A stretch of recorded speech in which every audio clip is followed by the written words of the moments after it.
বন্ধুরা দেখো, দুটো কচ্ছপের বাচ্চা আর দুটো লালেন টিকা একসাথে রেখেছি। তারা দেখো কত সুন্দর খেলা করছে। ওয়াও, কচ্ছপের বাচ্চা কেমন লাগছে দেখতে কমেন্ট করে জানাও বন্ধুরা তোমরা। আর এই দুটো মাছ তাদের সঙ্গে বন্ধুত্ব হয়ে গেছে, কি মজা পাচ্ছে তারা।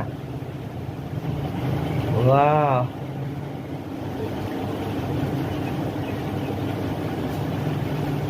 এই দুটো কি মাছ কারা কারা জানো কমেন্ট করে জানাও। ভিডিওটা ভালো লেগে থাকলে লাইক করে চ্যানেলটাকে সাবস্ক্রাইব করে পাশে থেকো।